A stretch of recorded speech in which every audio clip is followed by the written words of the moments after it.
everyone. Good morning. Thank you for coming today. My name is Erin Sikorsky with CFA Indy on the board of directors. We appreciate you all coming out this morning to learn a little bit more about how to write effectively and communicate. It's a challenge that many people in the investment and financial services industries are challenged with. It's creating content and communicating their ideas that are usually very intelligent in a way that's received well by the audience intended. So today, Scott Wentworth is going to educate us and give us some good information on how to do so. A few housekeeping items: help yourselves to coffee, water, there's food. If you need the restrooms, they are right outside this door. There's one there and one just right there. Again, thank you for coming and welcome. Thank you, Erin. Thanks everyone for coming out. I didn't have to travel far to be here. My office is literally 10 feet straight above here. I work out of this is a co-working building, in case you don't know, Co-Hatch. Really cool setup. A little bit about my background, just to be useful context for why I'm qualified to talk about this stuff, or to understand the way that we approach financial writing and the way I touch it. Started my career at William Blair, which is an investment banking and asset management company, has about $90 billion under management in Chicago. So I was there, and they had a centralized marketing department. So one marketing department served investment banking, private wealth, institutional asset management, sales and trading, all that. I was the head writer in that unit for about 11 years, which was great because I got to touch all the different parts of the business, learn about it, and I realized about halfway through that tenure that companies, investment companies were doing more and more writing or thought leadership or content marketing, whatever you want to call it, but the writing was often the bottleneck. It was pretty easy for companies to come up with a marketing strategy and say, hey, we want to write 4 white papers a year, do a monthly blog. When it came to writing it, that was where things often went off the rails, or they couldn't find people to do it. So I had the idea to start a company that provides writing and editing on an outsourced basis for financial services companies.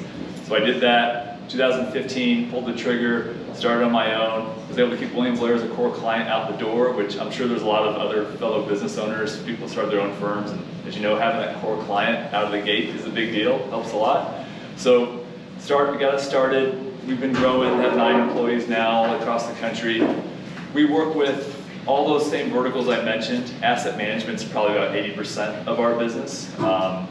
And to give you an idea of the types of stuff that we work on, or the types of writing we do, on one end you have pure thought leadership. So that's a white paper about what currency and exchange rates mean for emerging markets equities, and just kind of really sort of the normal investment commentary you guys are used to seeing. So that's on the thought leadership end of the spectrum.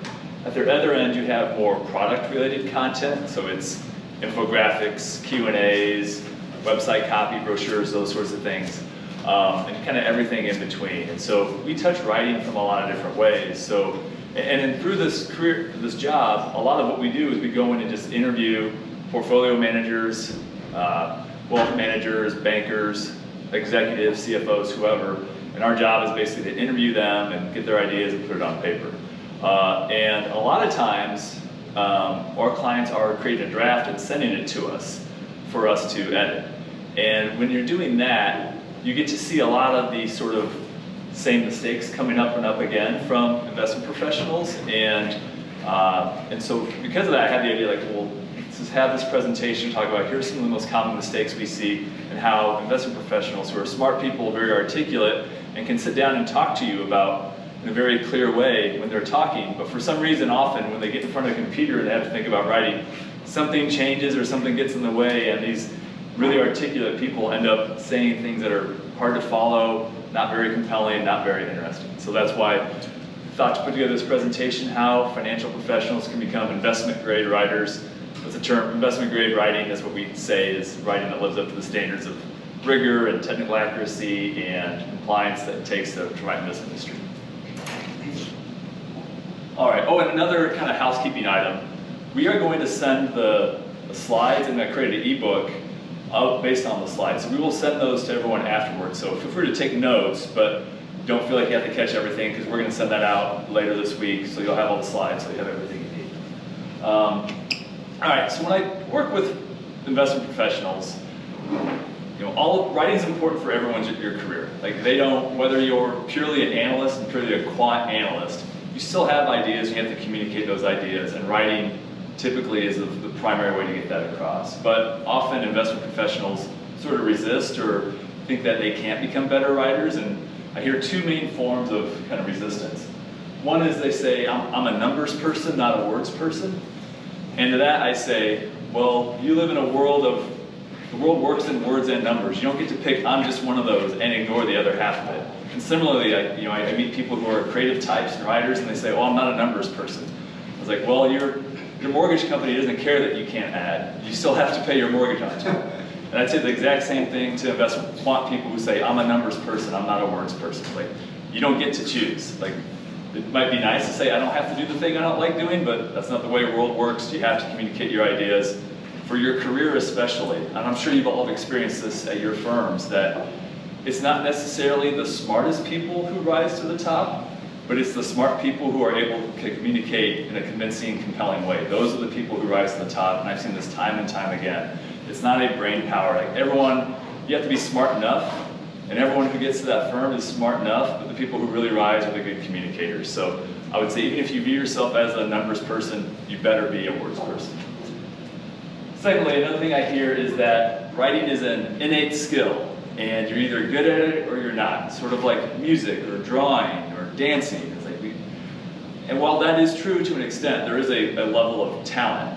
With any of those talent or skill things, the people who are good at it are always elevating themselves. And even people who are bad at it, you can always make yourself 20% better. So wherever your natural talent baseline is, that's fine, recognize that.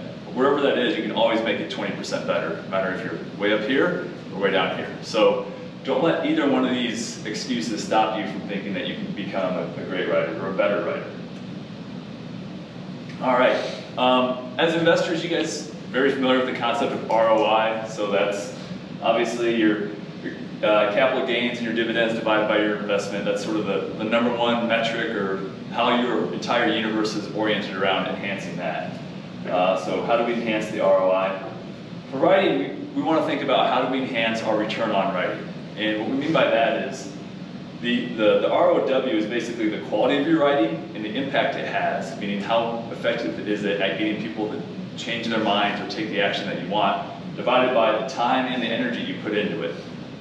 So that denominator matters a lot because we all have a finite amount of time. We can't sit here and spend hours and hours pouring over something, so how can we be faster, more efficient? Or we also realize, I know for a lot of people, writing can be a very draining process. It's kind of exhausting and intimidating to sit down, and so people procrastinate. That's what people do. Things we don't like doing, we put it off. There's a reason my garage is so dirty. It's not that I can't clean a garage and that I'm not able to. It's like I don't want to, so I always find something else to do instead of clean my garage. And so what we're going to talk about today are some finite things that you can do to either increase the numerator, so improve the quality, improve the impact, or decrease the denominator. Go faster, be more efficient, or even if you're taking the same amount of time, have it be less daunting and require less draining for you emotionally. All right, so we're going to go through 6 main things or ways, ideas to enhance your ROW, return on writing. All right, before we do though, let's start with the 4 P's of evaluating investment managers. We know there's performance, philosophy, people, and who can name the 4th P of that quadrant? Process. I heard it. Process. Process is the 4th P of investing. It is also an extremely important thing when it comes to writings. Just as investors know that if you don't have a repeatable, rigorous process, there's no way, you're just kind of getting lucky. And your clients and your investors they need to see, hey, is this repeatable? And as writers, being focused on your process is super important. So, number 1 tip we can do is trust the process. Have a process and trust it. Okay, when it comes to thinking about writing along that process lines, a lot of people think that the process of writing is, I sit down at the computer, I have a blank screen, I pull open Word, and I have to start writing. They think that writing is just a one-step process that you sit down to do. That is the wrong way to think about it.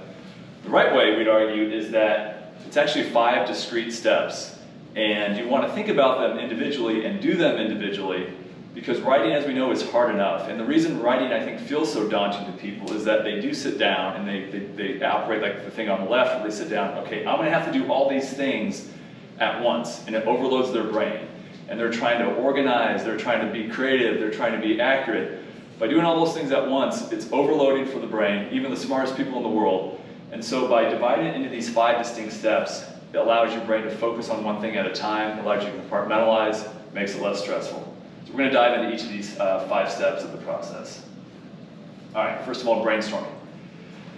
This is where you just sit down and get all the ideas. Not even they can be half-baked. They don't even have to be half-baked. They can be quarter-baked. You just get the ideas out on paper. All the things, the themes that you would want to talk about in your paper or in your article.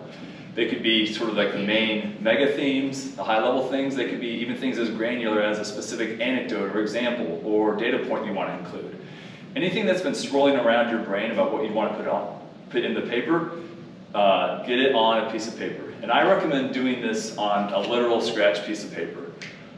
What I do is I sit down with a blank sheet of computer paper, and not even lines, so I have a complete canvas, and just start writing down things that come to mind that I've thought about. And I'm not even sort of judging whether they should go in or not at this point, or even evaluating. I'm just saying, it's in my head, I'm gonna get it on a paper. And I find for me, there's something sort of powerful and magic about not staring at a computer screen, and just having the freedom of like, okay, I'm gonna come down and sit at this desk. I'll literally do this, because my office is right up here where my computer is. Like, I'm gonna go off, I'll come down here with my piece of paper and a pencil, that is it, and just start like scribbling down ideas or thoughts I might have, things I might wanna put in there. So that's step 1, is get things on paper, don't worry about the organization. I'm not even doing word clouds, or I'm just kind of getting them out of my head and onto paper. And for me, there's something about physically doing it that helps me think and helps my brain work. And then when you do that, you'll start identifying certain themes that you may want to orient the paper around. All right, so brainstorming is first. Then comes research. And researching is going out and gathering the inputs that you're going to want to put into your paper ultimately. And so when we're brainstorming, we have a lot of half-baked ideas. I might say, oh yeah, I know the yen is doing this versus the dollar. I've heard about this, or I think that Japan's population has been doing this. I kind of remember a headline. I don't have the hard numbers or the data. So what I want to do is, for any of these themes, I think that might be interesting to include, go out, do the Google research, or hit up Bloomberg or whatever it is, and start getting the data, or go out and find the specific examples and the details, and start gathering those. And the reason you want to do that early in the process is because if you wait to do that until you're writing, what's going to happen is you'll get to a sentence where you want to talk about Japan's population growth. You're like, oh, I know it's been stagnant, but I don't really remember. I got to go prove that. And then you're off in Google trying to find it. And by doing that, you're taking yourself out of writing into something else and trying to jump back and forth. Really hard, really stressful on your brain. And so that's why I recommend having kind of a discrete process where you're gathering the inputs, not outside of the pressures of having to write things down. And this is a great way to preempt writer's block. All right, the next step in the process is outlining. And there's a quote from Thomas Edison that says, genius is 1% inspiration, 99% perspiration, which I believe in. But we've adapted this at our firm to say that writing is 1% inspiration and 99% organization. What I mean by this is, a lot of people think of writing, and they think of it as this amazing creative process where your job is to come up with these really eloquent ways to say things, and it's these flashes of genius that come to you. What I tell people is that writing primarily is an exercise in organizing your thoughts. Good writers have very organized minds. That essentially is what writing is. And I tell people that where we really earn our money is during the outlining phase. So like out of all this, putting the sentences together in a way that sounds good is actually the easy part. Like for someone who's a decent writer, that part comes pretty easy as long as you're organized. The hard part is sitting down and figure out, okay, what is my narrative arc going to be? What's my lead? What are the 5 things? Or how am I going to get from point A to point B? What transitions do I want to do? I do all of that in the outlining phase. And so I'm not even thinking about what words am I going to use, or they're not even complete sentences, but I'm just saying, like, here is the path I'm going to take the reader on. Here's the roadmap. Or maybe even a better analogy is, I'm going to frame out the house and say there's going to be these rooms in the house, and here's the flow of the house. I'm not worried about what color the paint is or what carpet I pick or any of the decorating. I just want to make sure I have the right rooms of the house there, and then I can start finishing out those rooms and I'm writing.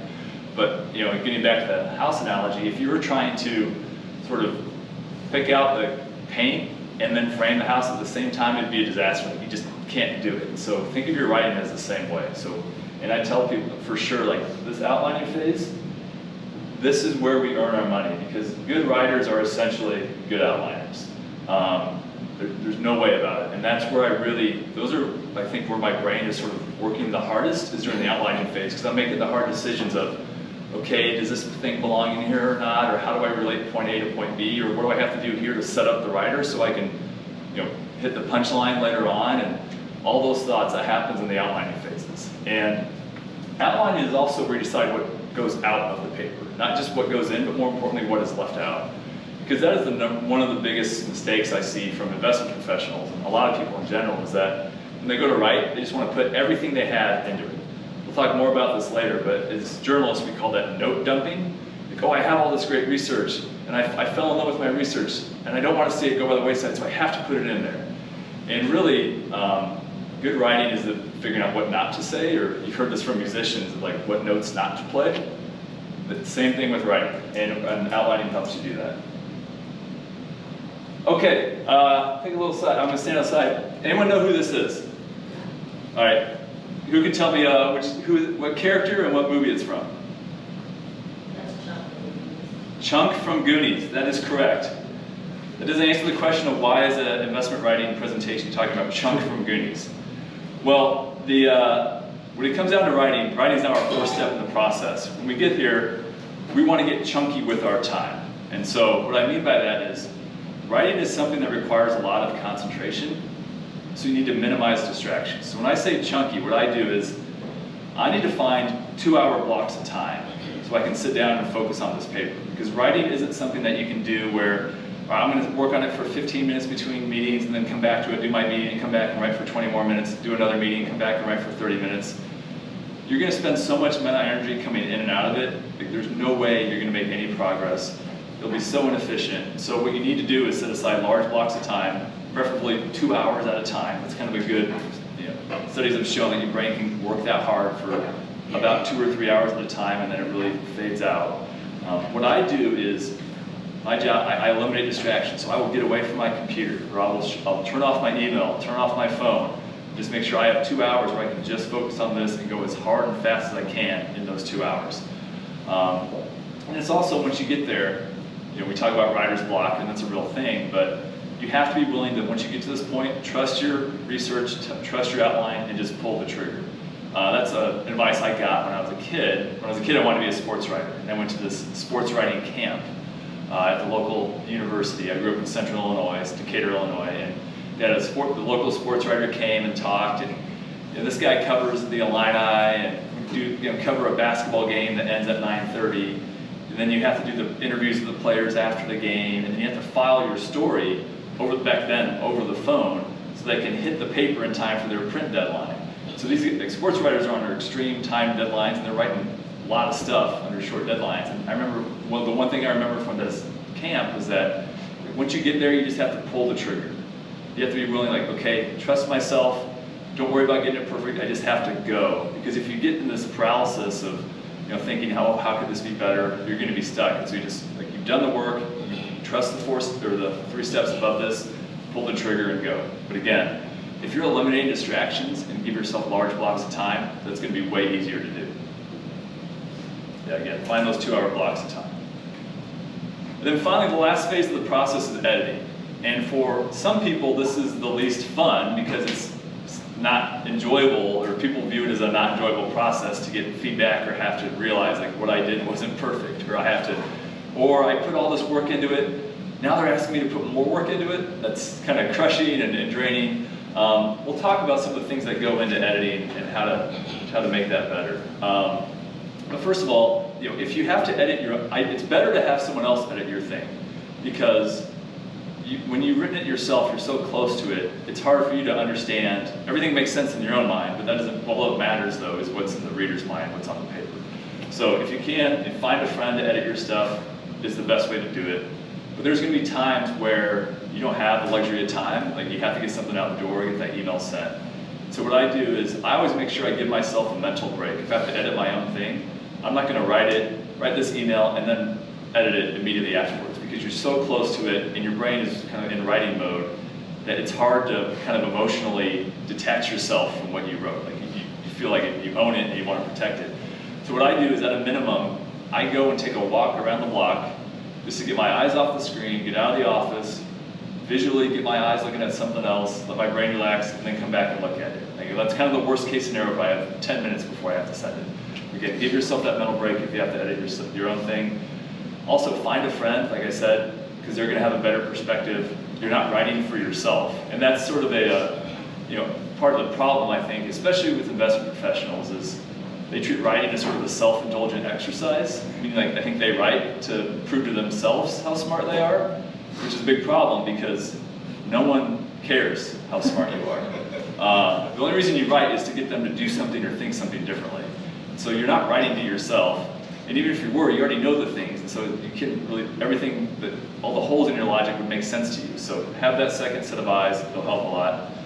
And then this last point, when it comes down to copy editing, and so there's different levels of editing, like pure editing, and then in its biggest, most ambitious form is sitting down and saying, hey, this doesn't make sense, or why did you say that, or there's a better way, this isn't gonna land right, that sort of thing. And then the most superficial kind is copy editing, and that's basically proofreading, and going in and saying, looking for errors, looking for style consistency, that sort of thing. And that's a big deal because we know that small errors can, you can write the most beautiful thing, but there's certain people in the world, like if they find a typo, that's what they want to fixate on, and you'll lose credibility with them. And so don't let those little things get in the way of the hard work that you did. And along those lines, a little trick is read things out loud to yourself. Don't just read it, because your eyes can play tricks on your brain, and we're going to look into that. All right. I'm going to need a volunteer for this. Can anyone see this, or is anyone close enough to see this? All right, well, I need someone to read it out loud. Can anyone? All right, good. Read this paragraph out loud in the room. According to a research study at Cambridge University, it doesn't matter in what order the letters in the words are. The only important thing is that the first and last leader is in the right place. The rest can be totally messed up, and you can still read it without a problem. This is because the human mind does not read every letter by itself, but the word as a whole. All right. So that's a fun little exercise to prove that your eyes, when you're reading something on your own, your brain is so smart, it will fix mistakes on its own. Your brain has its own autocorrect built into it. So the reason you do that is, the reason this is relevant for the copy editing is, like, if you try to read your own stuff and just sit down and read it, you're not going to catch a lot of the mistakes, because your brain will be working so fast that and it's so good at correcting those mistakes on its own and connecting dots that, if you just do it just with your eyes, you're going to miss stuff. Secondly, here's another little exercise for the room. We don't have to read out loud, but everyone just sort of read this paragraph really fast, not out loud, but just to yourself.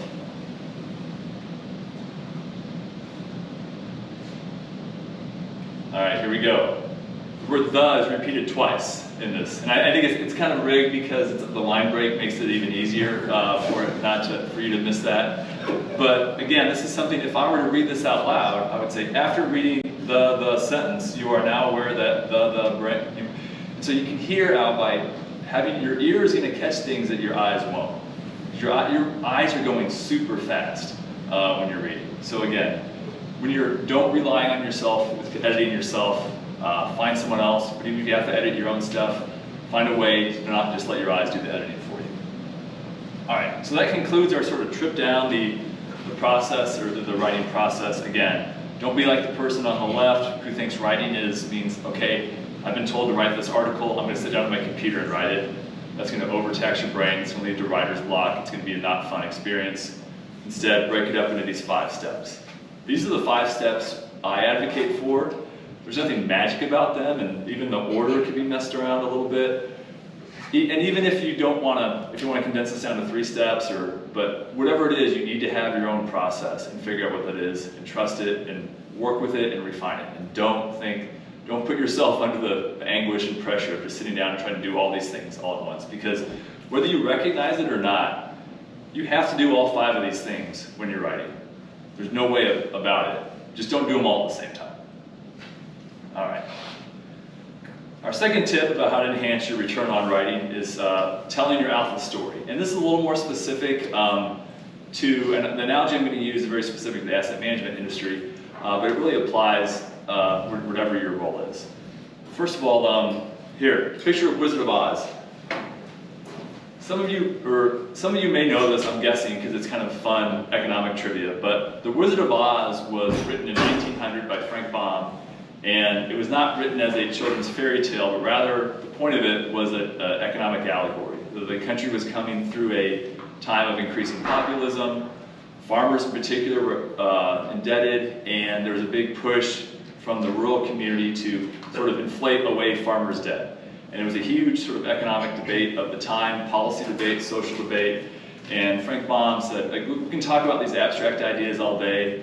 It's not really winning the hearts and minds of people. I got to figure out a way to take these abstract ideas and make them more interesting, more memorable. So he wrote The Wizard of Oz. And in this story, Dorothy, who kind of represents the US populace, finds herself in a bad situation, and she's told by people to get where you need to go, follow the yellow brick road, which represents gold, or the gold standard. And so her and her friends follow the yellow brick road, and all the characters represent different political figures at the time.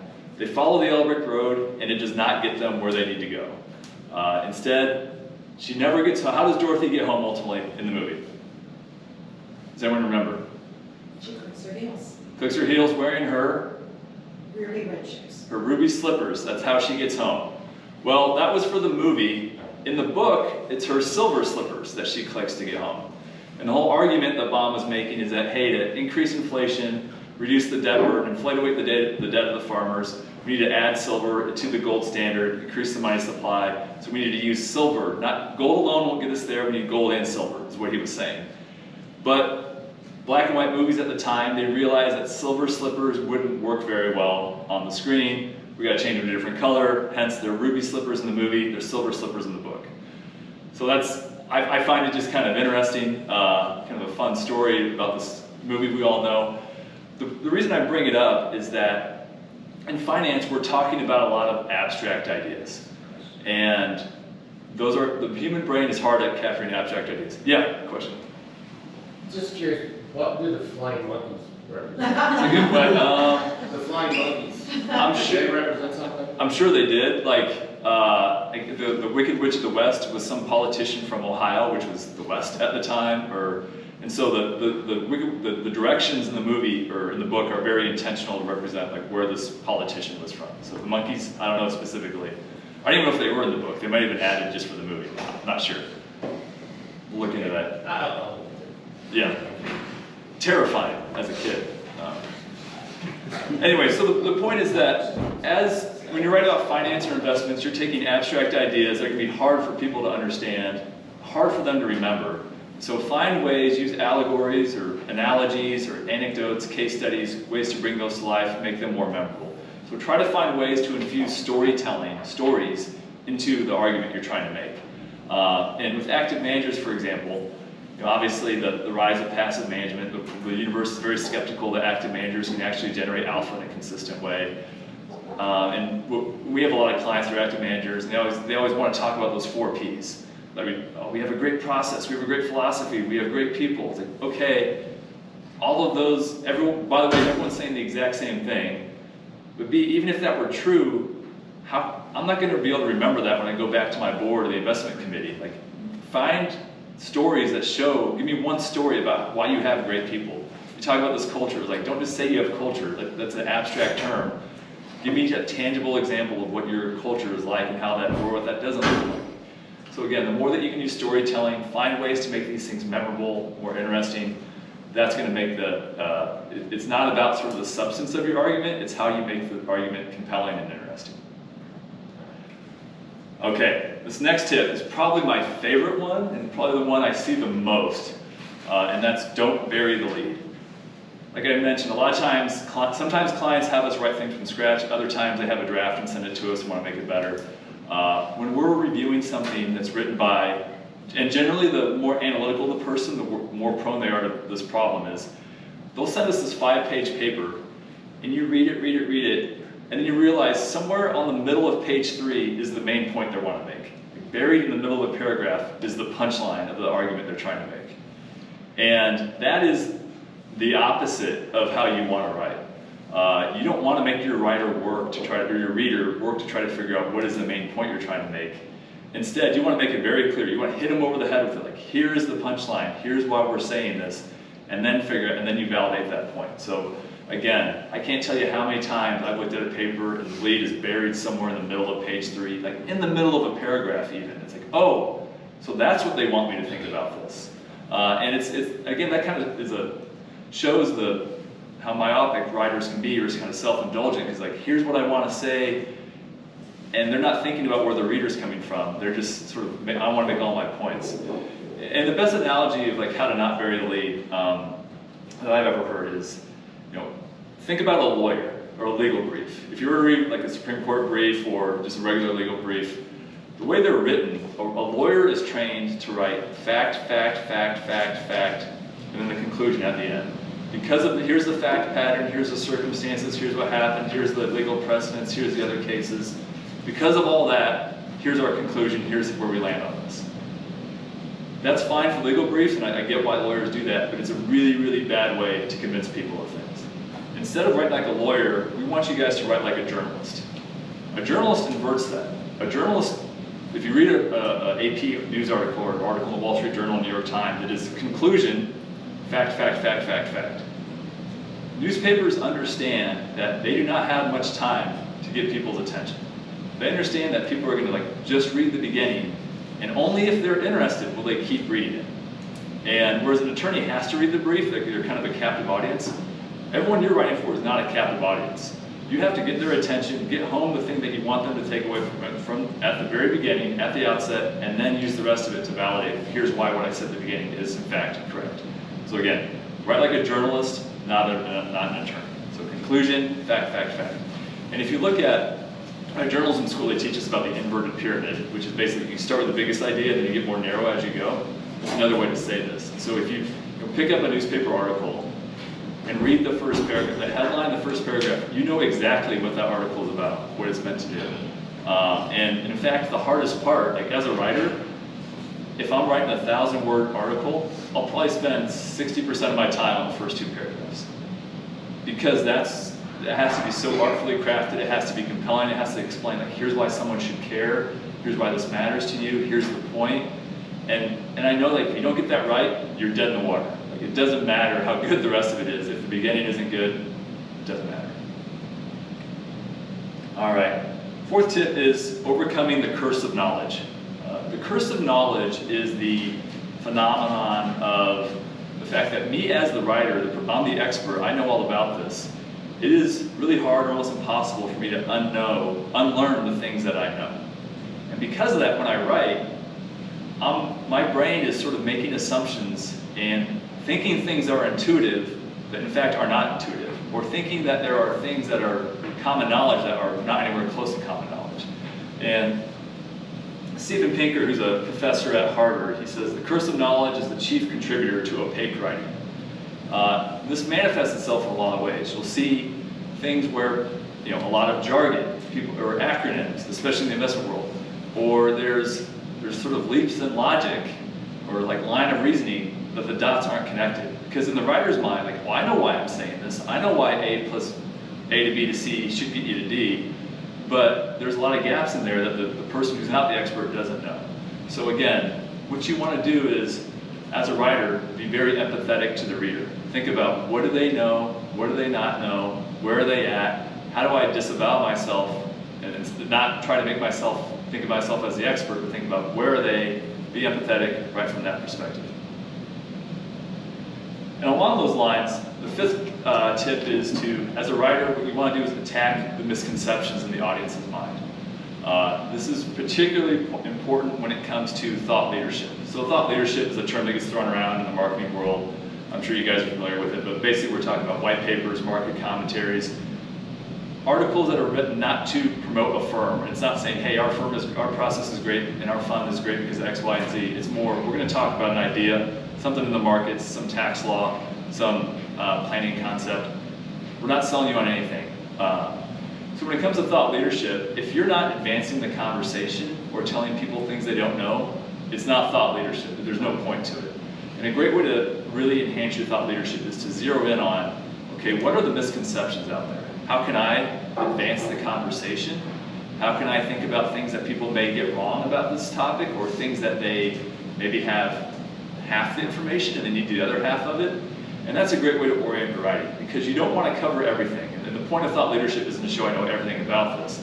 You want to be narrowly go after the things that, where is the world's view about this, and how can I advance the world? And a great place, a very great sort of writing tactic, and when you're doing your brainstorm, is to sit down and think about, okay, what do people get wrong about this? And I'm going to write the paper focused on correcting what people get wrong about that. So that's kind of separating the myths from the facts. It's a great way to think about, or kind of get your brain started, like what should the angle of the paper be? Because any thought leadership shouldn't be about, it's not about a topic, it's the angle that matters. Like there's no one, every topic, like there is no topic that you guys, people in here have written about that hasn't been written about by 1,000 other people in the investment industry. There's nothing new under the sun. But what is new is the angle that you can take and the kind of light you can shed on that. So again, focus on those misconceptions and zero in on that. Then finally, the last tip I have for you guys is to narrow the scope of your writing, or narrow what you're trying to cover. You know, this is the ocean. Don't try to boil it in your writing. And I see this a lot, again, especially with more analytical people. I think they think that their impulse is to, if I'm going to write about emerging markets, I'm going to write about all of it, because my fear is that if I don't talk about certain parts, people are going to assume that I don't know it. And trust me, your writers, you don't have nearly as much attention of your writer's attention as you think. You know, no one's sitting around reading this, like evaluating you on that. They're reading for themselves, and so you want to focus on something where you can be interesting and provocative and add value. It's really hard to add value on a topic when you're trying to cover everything. Don't fall into the trap thinking, oh, I have to cover everything or I get it wrong. Instead, it's more valuable to sort of narrow that, find one angle of it. So getting back to my emerging markets analogy, focus in on one country rather than trying to cover the whole thing. Even within that country, maybe focus on a couple of industries that you think are interesting. And the reason that's valuable is because by being narrow, it allows you to go really deep and say interesting things, provocative things. Whereas if you're trying to cover everything, you can't write a 10,000 word paper. No one's going to read that. You can't write anything more than 4 pages, probably isn't going to get read.